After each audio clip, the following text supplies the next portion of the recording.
नमस्कार दोस्तों, स्वागत है आपका कवरनॉमिक्स में। उम्मीद करता हूँ आप सभी कुशल मंगल होंगे। अगर आप इस चैनल पर पहली बार आ रहे हैं तो सब्सक्राइब करिए और वीडियो पसंद आए तो लाइक का बटन भी ज़रूर दबाइएगा। हम सब लोगों ने ये बहुत ही शानदार खबर पढ़ी थी अभी कि अभी जो फर्स्ट क्वार्टर का जो जीडीपी ग्रोथ रेट आया था इंडिया का, उसने सबको चौंका दिया। 7.8% से इंडिया का जीडीपी बढ़ा है फर्स्ट क्वार्टर में। That was amazing. इतना अनुमान भी नहीं था। 6.7% का अनुमान था बढ़ने का, लेकिन उसके विपरीत 7.8% से बढ़ा इंडिया का जीडीपी फर्स्ट क्वार्टर में। ना that was absolutely stunning, absolutely stunning. इतनी ज़्यादा मायूसी छाई हुई थी पूरे देश में ट्रम्प के 50% टैरिफ ठोकने के बाद कि अरे यार अब तो बहुत बुरा होगा, बहुत वाट लगेगा, ये होगा, वो हो जाएगा। लेकिन चलिए, वो तो अब आने वाले समय में पता चलेगा कि अब इसका इस क्वार्टर में क्या फ़र्क पड़ेगा। सेकंड क्वार्टर देखने वाली बात होगी। इस टैरिफ ग्रोथ का फर्स्ट क्वार्टर पे तो असर नहीं पड़ा, लेकिन आशा के विपरीत इतना ज़बरदस्त आंकड़ा जो आया उसने सबको चौंका दिया। और बहुत अच्छी बात है, शानदार बात रही कि इंडिया को जो हल्के में लेते हैं उनके लिए उनके मुंह पर तमाचा था कि भाई साहब बहुत बोल लिया, बहुत बुराइयां कर ली। This is the fact. ये आंकड़ा है, ये सामने है, ये डेटा है। तुम इसको मानो या ना मानो वो तुम्हारी मर्जी, लेकिन सच्चाई से मुंह मोड़ने से सच्चाई बदल नहीं जाएगी। तो ट्रूथ रिमेन्स, इंडियन जीडीपी ग्रू एट 7.8%, स्टनिंग 7.8%। अब let's compare it with the other countries. बाकी की जगहों से कंपेयर करते हैं। यूरोप के जीडीपी ग्रोथ रेट्स भी निकल कर आए, और ये फिगर्स जब आप सुनेंगे तो सोचेंगे कि अरे यार, ये इनका जीडीपी ग्रोथ ग्रोथ भी होता है, इसको ग्रोथ भी बोलेंगे या क्या बोलेंगे। जी हाँ, यूके से शुरू करते हैं। यूके 0.3% से जीडीपी ग्रोथ बढ़ा है ना। That was amazing. ब्रिटेन में लोग कूद रहे हैं, खुशियां मना रहे हैं, खुशी से झूम रहे हैं वहां पे 0.3% ग्रोथ पे। क्यों कूद रहे हैं? क्योंकि उनको अंदेशा था कि वो नेगेटिव में जाएंगे। तो नेगेटिव में जाने का अंदेशा था और अब पॉजिटिव में आ गए। वही बहुत बड़ी बात हो गई यूके के लिए, और उनको समझ में नहीं आ रहा है कि ये हो क्या गया। ऐसा ऐसा कौन सा चमत्कार हो गया, ऐसी कौन सी ऐसी कड़ी जुड़ गई जिसमें नेगेटिव के आने के बजाय हम पॉजिटिव में आ गए 0.3%। तो सुनने में आ रहा है कि वहाँ पे कोई कमीशन बैठने वाला है ये पता लगाने के लिए कि आखिर ये चमत्कार हुआ कैसे, नेगेटिव के बजाय हम पॉजिटिव में कैसे ग्रो कर गए। ये हालत है इन ब्रिटिश इकोनॉमी की, यूके की इकोनॉमी की। 0.3% से बढ़ा है और जिसके इस पे भी वो खुशियाँ मना रहे हैं।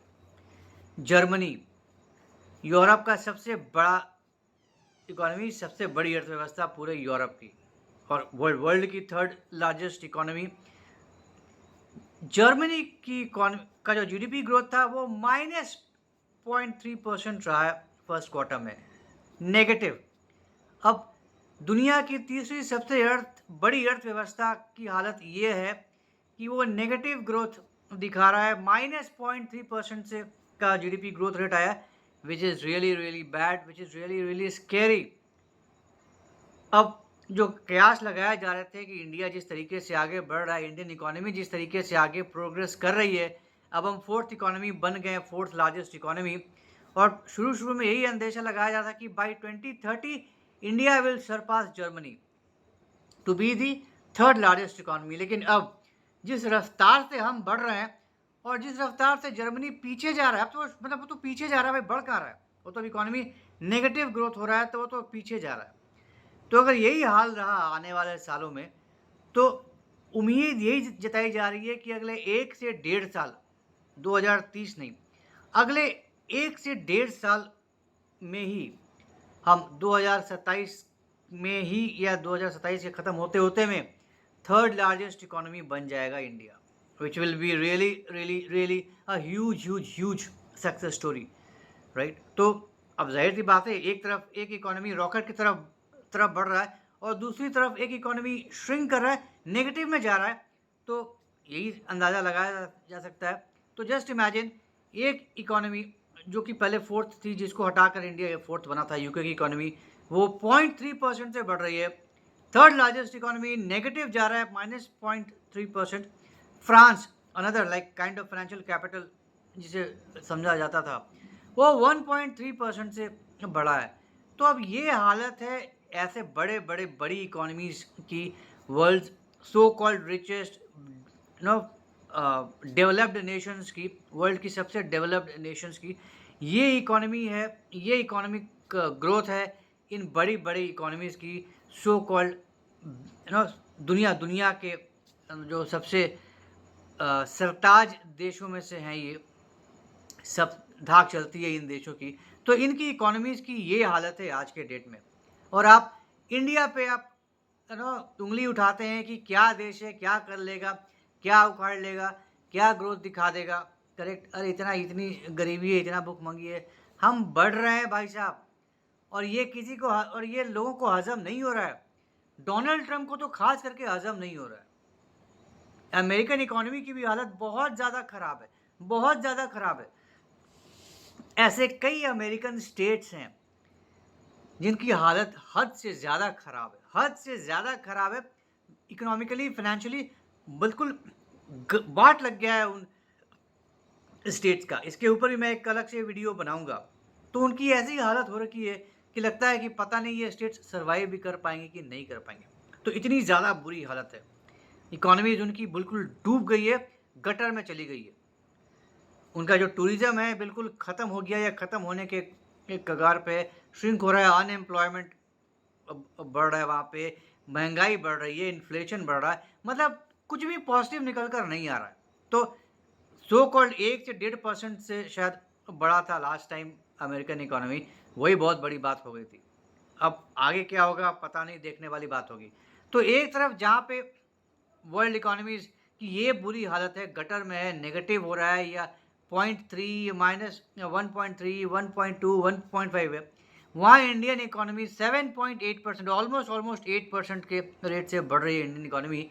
तो आप इंडियन इकोनॉमी को नज़रअंदाज कैसे कर सकते हैं? तो ठोकिए 50% टैरिफ ठोकिए, कोई बात नहीं, इसके बावजूद हम करेंगे। अगला जो अंदेशा है 2026 में 6.5% का ओवरऑल पूरे साल का अगर हम देखें, ये तो फर्स्ट क्वार्टर का था, एक क्वार्टर का 7.8, अगर हम 26 की बात करें तो 6.5% के रेट से बढ़ने का अनुमान है। ये भी सबसे ज़्यादा है अगर हम वर्ल्ड में कंपेयर करें। चाइनीज इकोनॉमी क्लोज टू 5.5% के आसपास बढ़ी थी, 5.5 5.7 के आसपास। तो हम चाइनीज इकोनॉमी से भी कहीं ज़्यादा आगे हैं और कहीं ज़्यादा बेहतर पोजीशन में हैं। तो इंडिया के मैक्रो इकोनॉमिक जो कंडीशंस हैं वो स्टेबल हैं, बेहतर है, क्योंकि हमारा कंजम्पशन, हमारा इंटरनल कंजम्पशन इतना ज़्यादा है कि हम बहुत ज़्यादा बाहर नहीं बेच पाए, तब भी हमारा माल कुछ बचता नहीं है। हम पूरा का पूरा कंज्यूम कर लेते हैं और हमारी इतनी कैपेसिटी है कि हम रिसेशन में जाने का चांस नहीं लगता है, नहीं हो सकता है। आप बाकी के देश जा सकते हैं, इंडिया चला जाए रिसेशन में, अभी इसका कोई ओर छोर कोई मतलब कोई अंदेशा नहीं है, कोई भी ऐसी अटकलें नहीं लगा रहा कि इंडिया भी ऐसी स्थिति में आ सकता है। तो एज ऑफ नाउ टैरिफ लग रहा है, उसके बावजूद भी इंडिया एक बहुत ही स्टेबल और बहुत ही स्ट्रॉन्ग पोजीशन में है और आने वाले समय में भी बहुत स्ट्रॉन्ग पोजीशन में रहेगा। अब ऑल्टरनेटिव ढूंढ रहा है इंडिया, बहुत तेज़ी से, बहुत बड़े पैमाने पर ऑल्टरनेटिव्स ढूंढ रहा है कि जो अब एक्सपोर्ट जो नहीं हो पाएगा अमेरिकन मार्केट में, वो कहाँ ठिकाने लगाना है। तो मार्केट्स ढूंढ रहा है इंडिया, बहुत से मार्केट्स मिल भी रहे हैं। तो उम्मीद यही लगाई जा रही है कि ये सारे के सारे जो सरप्लस हमारा जो गुड्स है जो नहीं जा पाएगा अमेरिका बिकॉज ऑफ टैरिफ, वो ये सारे जो नए इकोनॉमीज मिल रही हैं, नई कंट्रीज मिल रही हैं, उन मार्केट्स में वो एब्जॉर्ब हो जाएगा। तो नेट ऐसा कोई बवाल मचने वाला नहीं है। यूरोपियन यूनियन बहुत बड़ी बड़ी बातें कर रहा था, नेटो चीफ अलग धमकी दे रहा था इंडिया को, तो ये सैंक्शन लगा देंगे, वो सैंक्शन लगा देंगे। डोनाल्ड ट्रंप अलग यूरोपियन यूनियन को धमका रहा था कि तुम भी, मैंने तो लगाया ही लगाया, यूरोपियन यूनियन को भी लगाना चाहिए सैंक्शन इंडिया के ऊपर, इतना रशियन ऑयल खरीद रहा है, प्रॉफिटिंग कर रहा है, बहुत बड़े पैमाने पर मुनाफा कमा रहा है, उधर से सस्ता खरीदता है, इधर बेचता है बहुत महंगे दाम पे, तो मैंने लगाया, अब तुम लोग भी टैरिफ लगाओ। ठेंगा दिखा दिया यूरोपियन यूनियन ने, बाढ़ में जाओ, शांत रहो, चुप बैठो, हमें अपनी इकोनॉमी देखनी है, हमें अपना सिक्योरिटी देखना है, हम नहीं रोकेंगे। हम इंडिया के साथ, तो इंडिया के साथ ट्रेड डील भी अब साइन हो रहा है, FTA साइन हो रहा है, फ्री ट्रेड अग्रीमेंट साइन हो रहा है इंडिया के साथ। आप सैंक्शंस को मारो गोली, सैंक्शन गया तेल लेने। यूरोपियन यूनियन तो फ्री ट्रेड एग्रीमेंट अभी साइन होने वाला है इंडिया और ईयू के बीच में। तो अब इससे ज़्यादा मिर्ची और क्या लगेगी डोनाल्ड ट्रंप को कि उनका ट्रेड डील तो ठंडे बस्ते में चला गया, इंडिया नहीं मानने को तैयार है, उसकी दादागिरी सुनने को तैयार नहीं है। और यहाँ पे ट्रेड डील यूके के साथ हो गया ट्रेड डील, अब ईयू के साथ भी हो जाएगा ट्रेड डील। तो एक तरफ जहाँ उसकी लंका लगी पड़ी है अमेरिका की, इंडिया कहाँ से कहाँ पहुँच रहा है और रोज़ रोज़ नए नए बड़ी बड़ी खबरें निकल कर आ रही हैं। बिल्कुल ही कोई रोकने वाला है नहीं, बिल्कुल बेलगाम घोड़े की तरफ भाग रहा है इंडिया। तो किसी के बस में नहीं है, किसी के रोके नहीं रुक रहा है इंडिया। और इंडिया ताल ठोक के आगे बढ़ रहा है। कुछ करना है, बिगाड़ लो, देख लेंगे। ये इस चैलेंज के साथ इंडिया आगे बढ़ रहा है। तो ये थी एक छोटी सी इन्फॉर्मेशन, छोटा सा डिस्कशन कि इंडिया किस रफ्तार से आगे बढ़ रहा है और so called biggest economies of the world, the strongest developed economies of the world, वो किस तरीके से कछुए की तरह रेंग रही हैं या पीछे जा रही हैं, नेगेटिव रिटर्न्स, नेगेटिव ग्रोथ दिखा रही हैं इकोनॉमीज़। तो उम्मीद करता हूँ आपको ये डिस्कशन पसंद आया होगा। तो अगर ये कंटेंट पसंद आया तो हमारे इस वीडियो को लाइक करिए, शेयर करिए और हमारे चैनल को सब्सक्राइब ज़रूर करिए, बेल आइकन भी ज़रूर दबा दीजिएगा। तो जल्दी मिलेंगे कैसे नए इंटरेस्टिंग वीडियो के साथ। तब तक के लिए जय हिंद, जय खंड भारत, नमस्कार।